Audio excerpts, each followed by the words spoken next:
Wittgenstein en el ámbito de la lógica matemática, en el que se había introducido de la mano de Frege y sobre todo de Russell.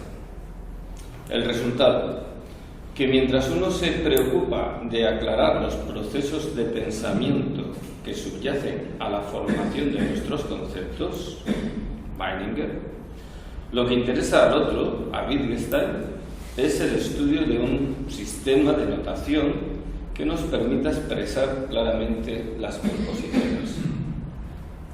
A pesar de lo cual, sin embargo, no es difícil imaginar puntos de acuerdo entre ambos autores. Por ejemplo, su oposición radical a todo tipo de solución empirista y psicologista en el ámbito de la filosofía de la lógica.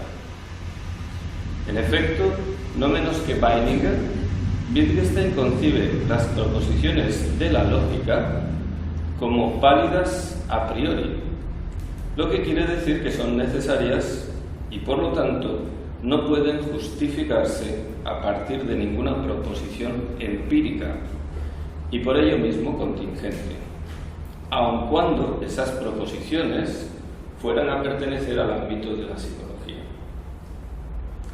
Igualmente, ambos podrían coincidir en el carácter tautológico de las proposiciones lógicas, que Wittgenstein explica en virtud de la naturaleza sintáctica de su verdad, y sin embargo, en el carácter trascendental de la lógica, lo que en buen kantismo no quiere decir sino que la lógica es una condición de posibilidad del pensamiento y, por lo tanto, del mundo, en tanto que pueda pensarse.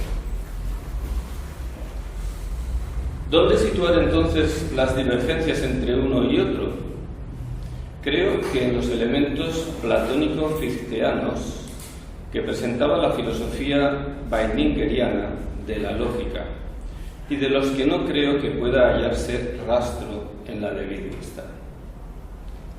Cuando le atribuyo a Weininger una actitud platónico-fichteana hacia la lógica, lo hago en base a la doble cualidad que el autor de Sexo y Carácter atribuía a los principios de la lógica. La cualidad de trascender el mundo empírico y a la vez de convertirse en ideales a los que el sujeto empírico debe intentar ajustar sus efectivos procesos cognitivos. Ideales que, al no poder demostrarse, solo pueden ser creídos, dependiendo de la voluntad del sujeto el aceptarlos o no.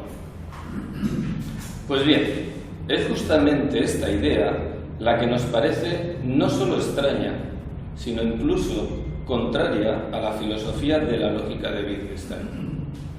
Cierto que Wittgenstein concedería a Weininger que la lógica no puede demostrarse, pues, entre otras cosas, toda demostración ya presupone su validez.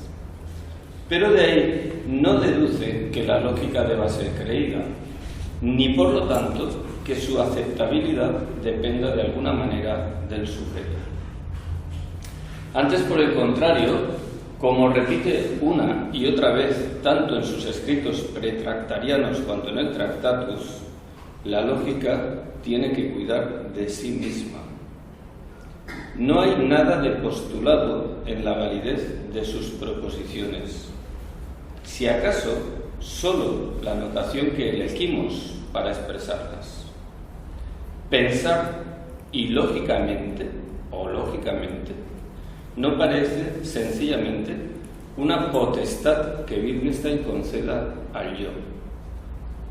Cito: no podemos pensar nada ilógico, porque de lo contrario tendríamos que pensar ilógicamente. Se dijo en otro tiempo que Dios podría crearlo todo a excepción de cuanto fuera contrario a las leyes lógicas.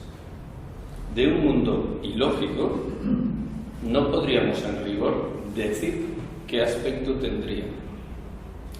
Representar en el lenguaje algo que contradiga la lógica es cosa tan escasamente posible como representar en la geometría, mediante sus coordenadas, una figura que contradiga las leyes del espacio, o dar las coordenadas de un punto que no existe. Estas tres observaciones son todas del Tractatus 303, 3031, 3032. En resumidas cuentas, que si Wittgenstein comparte con Weininger lo que de kantismo hay en la filosofía de la lógica de este, la naturaleza a priori, analítica y tautológica de sus proposiciones, y, no obstante, su carácter trascendental, parece separarse de sus acentos platónicos fichteanos. Las proposiciones lógicas no son ideales cuya validez el yo pueda postular. Más que imperativa, como para Weininger, la validez de la lógica sería para Wittgenstein incondicionada. Cabría preguntarse, no obstante, si de esta forma no rompe Wittgenstein la clave de bóveda que permitía la identificación de lógica y ética en el sistema weiningeriano. Pues, ¿no era acaso la discrecionalidad de la lógica la que permitía a Weininger entenderla como un mandato moral?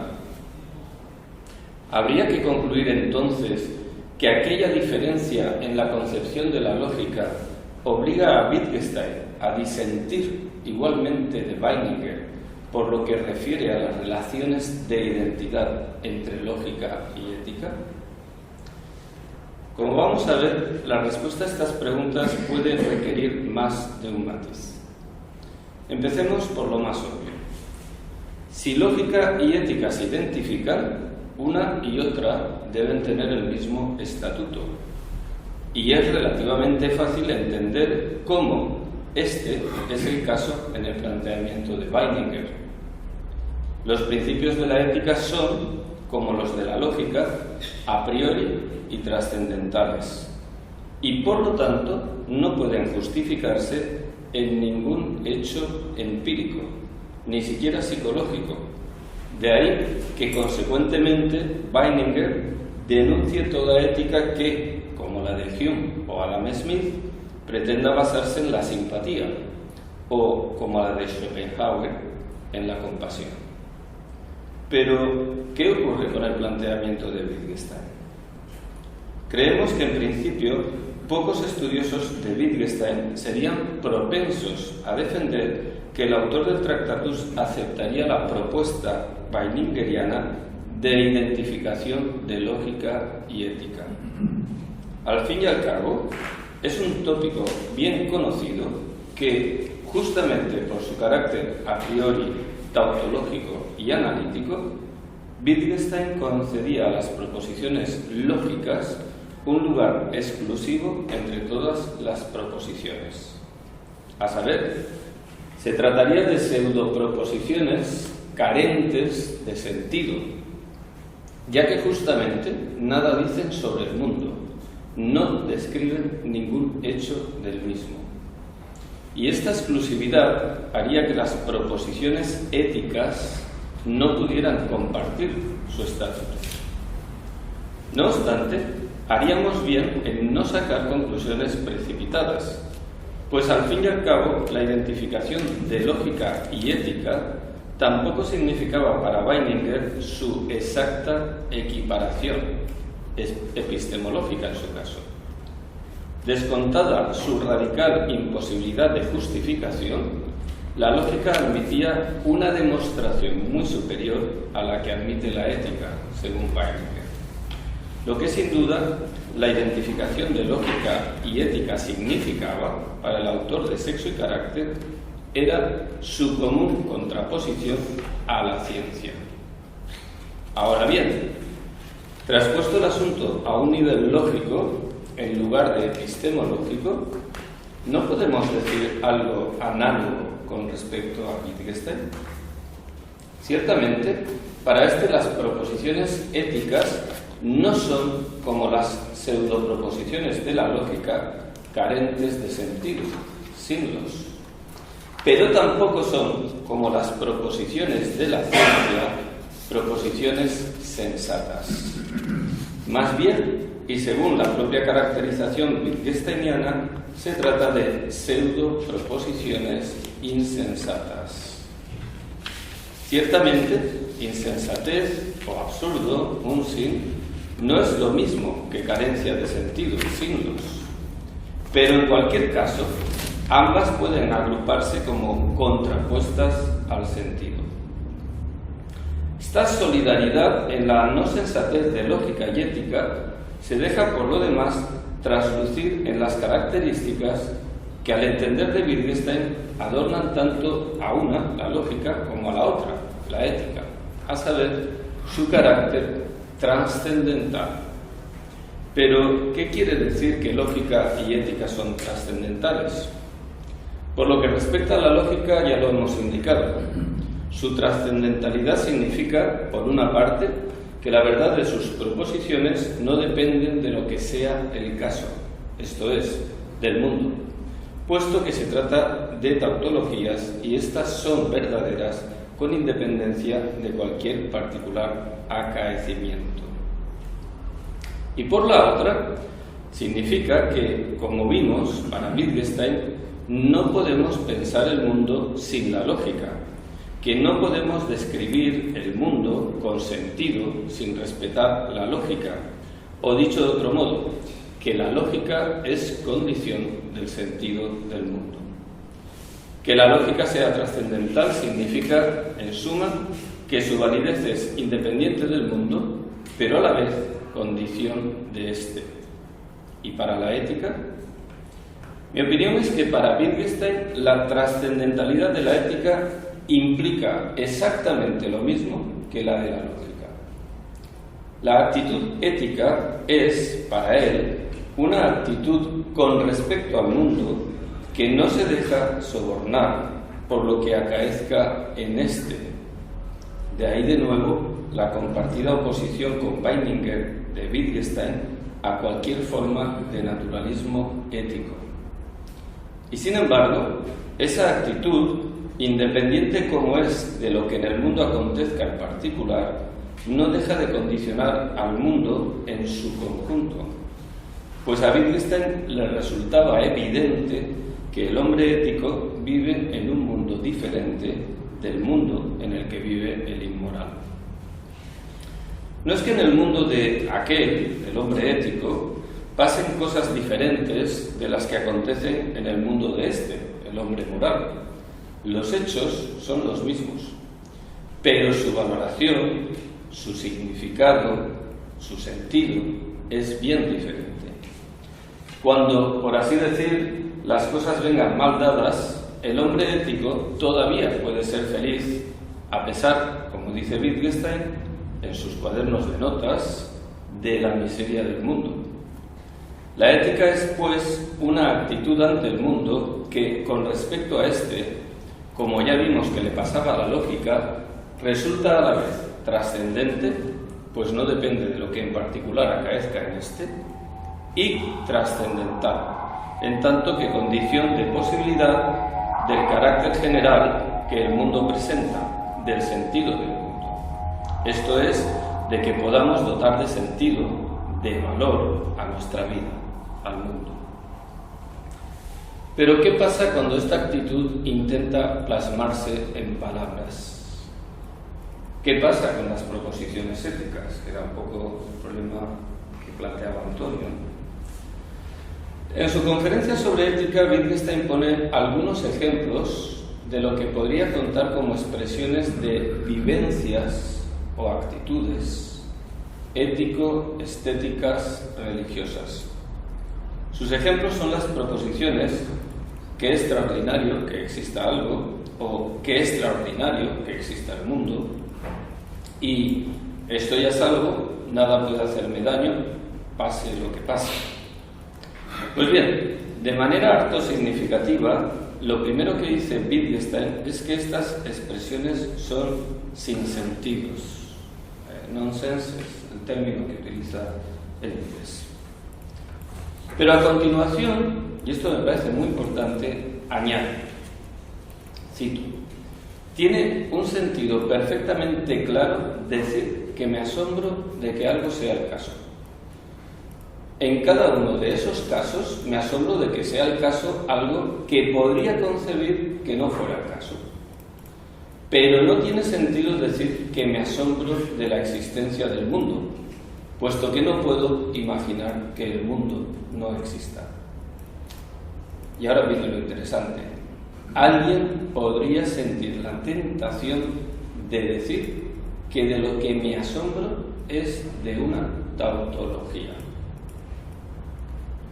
Pero sencillamente no tiene sentido decir que uno se asombra de una tautología. Lo mismo puede decirse de la otra experiencia que he mencionado, la experiencia de la seguridad absoluta. De lo que quiero convencerles ahora es del hecho de que en todas las expresiones éticas y religiosas se da un característico mal uso de nuestro lenguaje. Hasta aquí Wittgenstein en la conferencia sobre ética.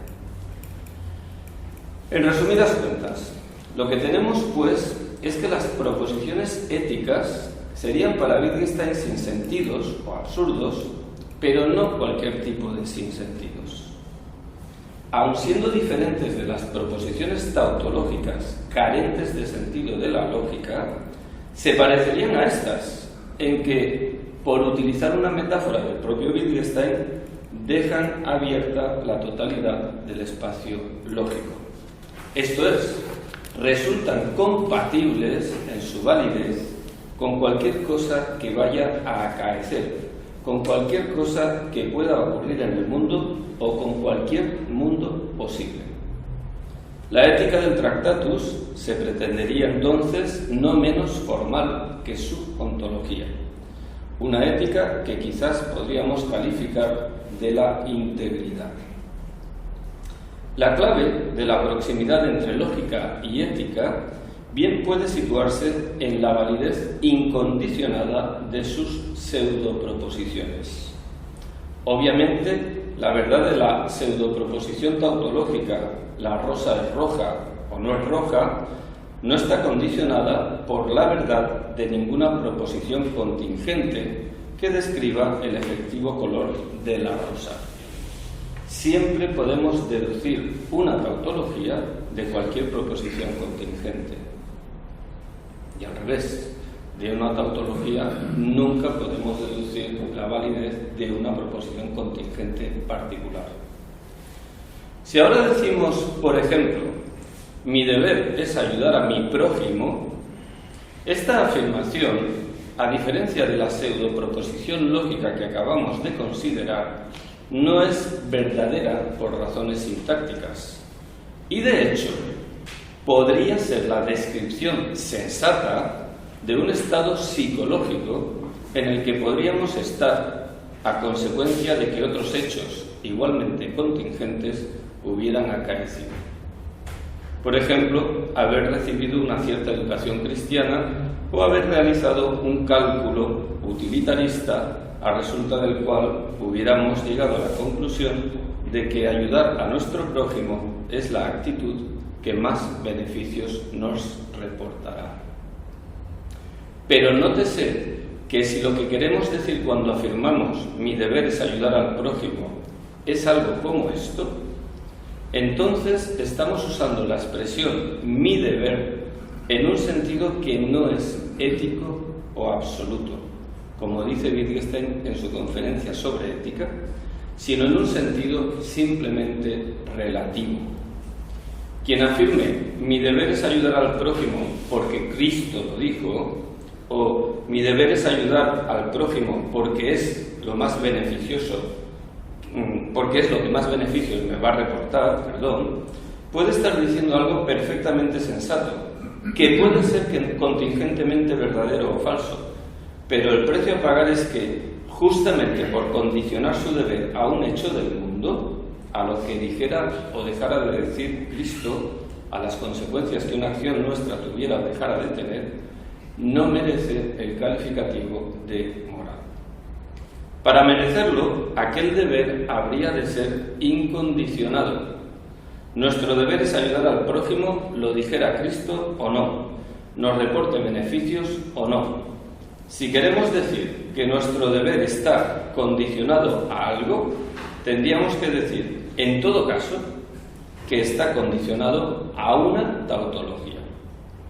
Pero, como ya hemos apuntado, una tautología es implicada por cualquier proposición. Por ello mismo, podríamos añadir cualquier intento de justificar una proposición ética está condenado al absurdo. Pues no podría apelar sino a una tautología. Pero una tautología no puede justificar nada, precisamente porque puede ser implicada por cualquier cosa.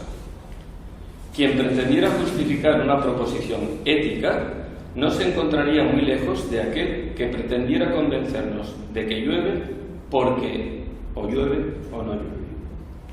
Debemos amar a nuestro prójimo porque Cristo lo dijo o no lo dijo.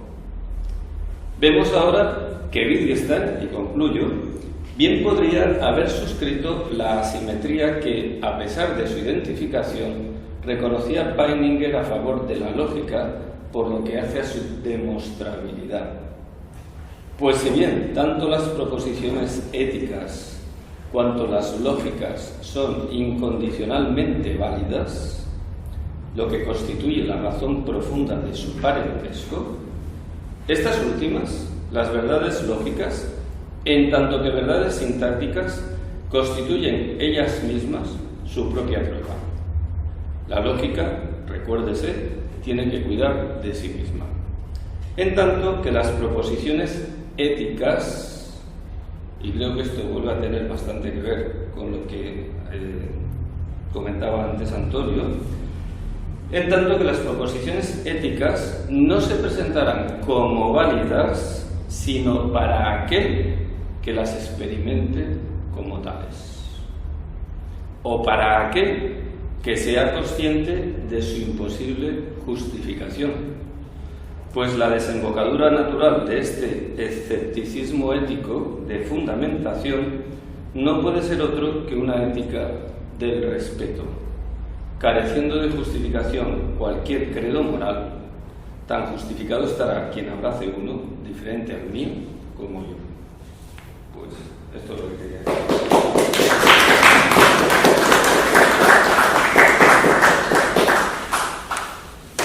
Bueno, ahora espero la discusión.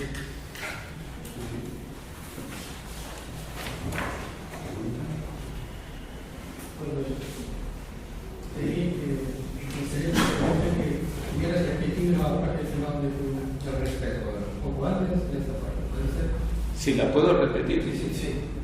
¿Pero quieres que lo vuelva a leer o que lo explique? No, bueno,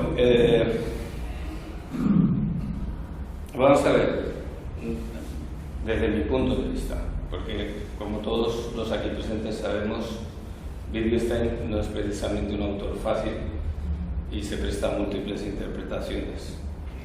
Pero desde mi punto de vista, Wittgenstein, respecto a la ética, es un escéptico de fundamentación. Si una proposición ética no se puede fundamentar, no hay manera de fundamentarla. El texto que tú citabas antes, acordarse de que para Wittgenstein ética y estética son lo mismo y así se resume su ética, todo lo que es bueno es divino. Y acordaos de lo que decía el texto que ha leído Nuno, que era muy interesante. Uno respecto a la actitud y en qué se diferenciaba de una opinión. Las proposiciones éticas no expresan opiniones, expresan actitudes.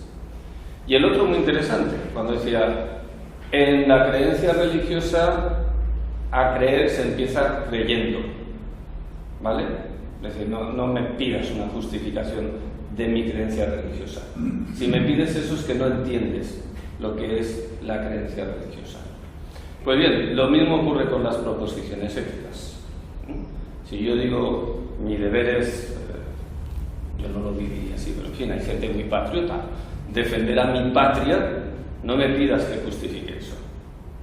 Porque si me pides que justifique eso, es que no has entendido la gramática del deber, ni lo que significan las proposiciones éticas. Dicho esto, ¿eso qué significa? Pues significa que si yo soy consciente de eso, de la falta de justificación de mis obligaciones éticas, o de lo que yo experimento como obligaciones éticas, soy consciente de la falta de justificación de lo que otro experimenta como obligación ética. Y de aquí lo que se sigue, y es una consecuencia muy interesante, es el respeto y no la superación de la diferencia. Y por ahí iba la broma que iba a gastarle al uno, ¿no? Por ahí va la broma que iba a gastarle al uno. Pondré un ejemplo concreto. La discusión que supone una ruptura radical de Wittgenstein con Russell. No sabemos muy bien qué la provoca. Es una carta, creo recordar, de 1913. Entonces, conservamos la réplica de Wittgenstein. ¿Y qué le dice Wittgenstein a Russell? Le dice, bueno, yo entiendo que eres sincero y que eres coherente con tus valores. ¿Sí? A partir de aquí no tengo nada más que decir, porque esos son tus valores, que no son los míos. Parece ser, por cierto, y el tema es muy interesante, que la discusión tenía que ver con la valoración de una obra científica y de lo que la ciencia cultural y civilizatoriamente suponía. Digo que es muy interesante porque ese era un tema Weininger'iano. Sobre las últimas cosas, Weininger tiene un capítulo maravilloso, el capítulo final, donde justamente discute sobre el significado cultural de la ciencia. Y frente a las concepciones filopositivistas, russellianas, que consideran que la ciencia es el mayor logro intelectual y moral de la humanidad, Weininger la minusvalora. Entonces, no me interesa quién lleva razón en entre otras cosas, porque si somos wittgensteinianos nadie la lleva. Digamos que la posición de Russell es la de valorar la ciencia y la de Wittgenstein, pues no valorarla moralmente, y se acabó. Lo que me interesa es la consecuencia que saca Wittgenstein. Es más, utiliza una cosa que es muy interesante. Dice, utiliza una expresión que repetirá muchos años después a propósito de una discusión con Malcolm sobre el nacionalismo. Atención también, porque el tema es interesante. A saber, no puedo catequizarte, literal. No puedo sermonearte, dice Wittgenstein. ¿Qué podemos hacer cuando nos encontramos con alguien que tiene valores morales diferentes a los nuestros? Sermonearlo. O callarse, aceptar la diferencia y entender su integridad moral, que le lleva a hacer cosas que para nosotros no nos gustan o no estamos de acuerdo. O combatirlo, pero es otra cuestión.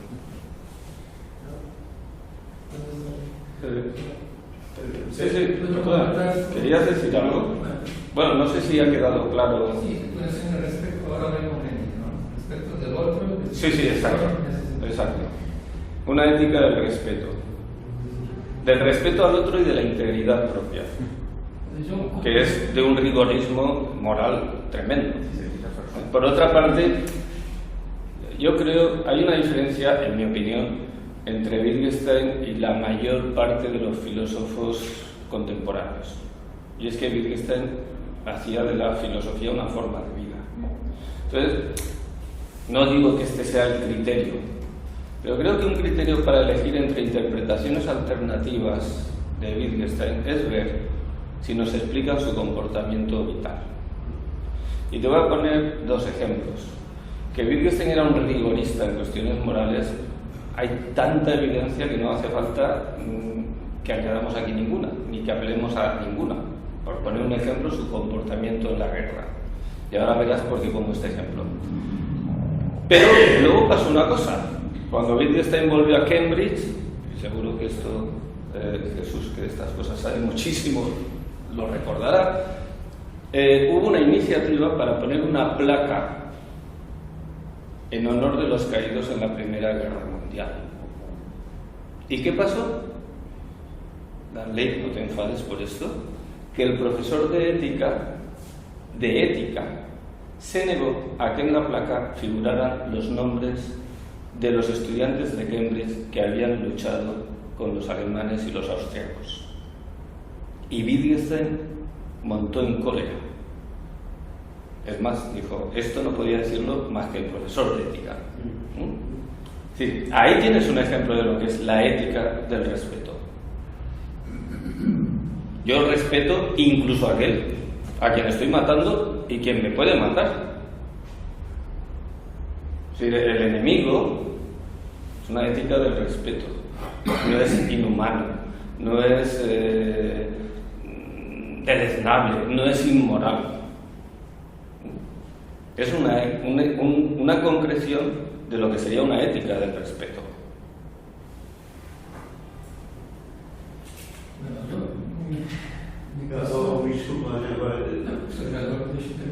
Não, eu estava aqui outro meu professor a ver. De todas formas, luego si quieres seguimos. Empezar era más sobre, continuó con algunas dudas sobre la imposibilidad de establecer un paralelo perfecto entre las proposiciones lógicas y ética, ¿no? Pero probablemente no estoy viendo bien, ¿no? Pero aún no estoy viendo porque dice los ejemplos de un ejemplo de tipo consecuencialista, o de educación, ¿no? La religión, etc. Me pregunto si no es posible distinguir un nivel formal más elevado que pudiera funcionar como, digamos, un elemento estrictamente ético, que pudiera equivaler a las proposiciones lógicas respecto a los factos del mundo. Pero probablemente no se confunde. Bueno, yo quiero, te agradezco esta intervención para dejar claro una cosa.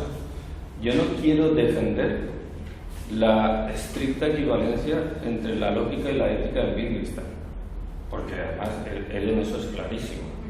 La lógica son tautologías y su negación contradicciones, y son verdades o falsedades sintácticas. A transgressão de uma lei lógica não é ato imoral. Exacto.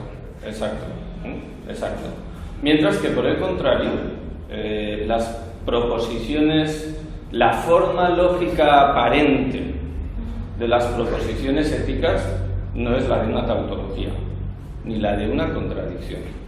Las tautologías solo aparecen en el ámbito de la ética, para Wittgenstein, esa es mi interpretación, cuando intentas justificar las proposiciones éticas. Porque entonces, y esto de nuevo vuelve a cuadrar, por ejemplo, con su filosofía de la religión.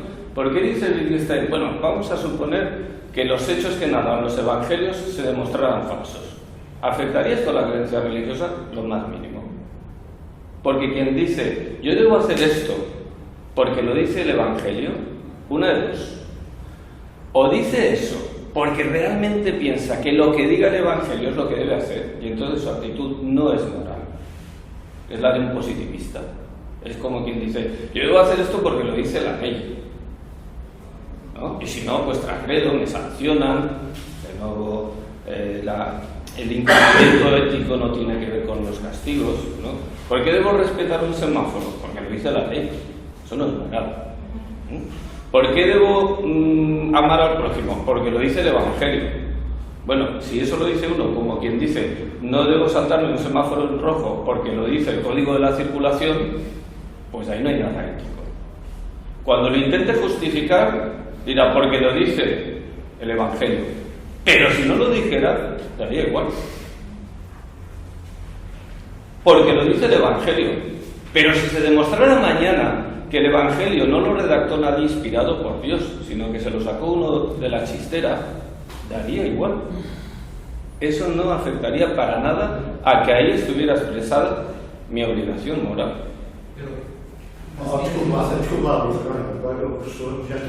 Luego seguimos, si quieres. No, sí. Son puntualizaciones muy extrañas. Si he entendido bien, cuando afirmas que una actitud ética no se deja sobornar por el mundo, ¿eso se lo escribes a Wittgenstein? Sí. Sí. Pues prácticamente, si esto es así, casi estás citando la introducción de la crítica de la razón pura de Kant, cuando él mismo dice que el principio fundamental de la crítica, el motivo de la crítica de la razón pura, no es otro que wir sollen uns nicht gehen lassen von der Natur, es decir, que no debemos de dejarnos sobornar por la naturaleza. Significaría prácticamente, si eso lo has encontrado, de que está citando el modelo estoy de acuerdo. kantiano. ¿Estás de acuerdo? Claro, es que la ética en este aspecto de Wittgenstein, como la del propio Weininger, sí, pero no existe, pero el gran problema entonces que tienes es que la ética kantiana está buscando un Begründungszusammenhang, es decir, que quiere justificarla de alguna manera mediante principios, y eso en Wittgenstein es difícil de encontrar. No, imposible. Claro, entonces, por una parte sería un motivo kantiano. Sí, por supuesto. Eso es lo que quiero ver. Sí, un motivo kantiano que es, parece ser que es lo que estás casi citando, pero por otra parte, el modelo que se sigue en todo su planteamiento prácticamente totalmente desaparece. Vale, de acuerdo, eso era lo único. Pero ahí hay una posición radicalmente antinaturalista, sí, por la que Wittgenstein estaría muy cerca de Kant, pero es una actitud que no concede lo más mínimo al racionalismo. Sí. Y simplemente añadiría una cosa al hilo de tu intervención, y es que yo creo que esto ocurre siempre en Wittgenstein. Cuando Wittgenstein es influenciado por algún autor, nunca, jamás repite sus tesis, siempre las modifica y muchas veces las altera profundísimamente. Sí, pero está parafraseando. Porque por ejemplo, Wittgenstein obviamente está súper influido por Frege y por Russell, pero su filosofía de la lógica es furibundamente antifreudiana y antirusselliana, porque las filosofías de la lógica de Frege y de Russell son platónicas. Entonces, ¿qué es lo que tiene en común? El antipsicologismo. Sí. ¿Qué es lo que tiene de diferente? Pues sencillamente el antiplatonismo. Claro. Y aquí este ejemplo que tú has puesto, yo creo que lo ejemplifica perfectamente. Hay aspectos kantianos en el primer Wittgenstein, muchísimos, pero ¿es Wittgenstein un epígono de Kant? En absoluto, para nada. Eso es lo que... y lo segundo es la última frase que seguramente va unido aquí. Yo personalmente veo, hablas de las proposiciones éticas y dices de pronto que solo serán validadas si las experimenta uno mismo. Creo que ha sido así. Quiero poner énfasis en... ¿Son válidas para quién las experimenta? Vale. Quiero poner énfasis en el concepto experimentar, porque no sería más bien... Vivenciales. Más bien vivencia. Sí. De nuevo, es que justamente es el problema que tenemos con los ingleses, como ellos no saben diferenciar entre experience and erlebnis, vivencia. Nos están confundiendo todas las discusiones filosóficas del continente. De nuevo, completamente. Sí, entonces, porque yo personalmente... Aquí no hay ética experimental, hay ética vivencial, existencial, llámale. Es que justamente eso es lo que... Llámale como no es algo pragmatista de hay que experimentar para mejorar. Eso para Wittgenstein no tendría ningún sentido. Tú lees las investigaciones filosóficas y estás viendo que unas veces dices experiencia, Erfahrung, y otras dices vivencia, Erlebnis. Y lo dice claramente y está diferenciando claramente como lo hacemos prácticamente desde hace 200, 300 años. Estoy completamente de acuerdo. Y cuando traduce Pita Heca, está diciendo siempre, yo hablé con él y le dijo, y él me decía, ¿y cuál es la diferencia entre Erlebnis y tal? Son solamente experiencias. Bueno, se acabó la discusión. No, estoy de acuerdo contigo al 100% y te agradezco las dos puntualizaciones, porque exactamente es eso. Es eso. La ética tiene una dimensión vivencial. Claro, es que seguramente... Y por eso también, pero fíjate, es que por eso también la ética es una actitud ante el mundo, porque no nos olvidemos de que en el Tractatus mundo y vida son uno. Entonces...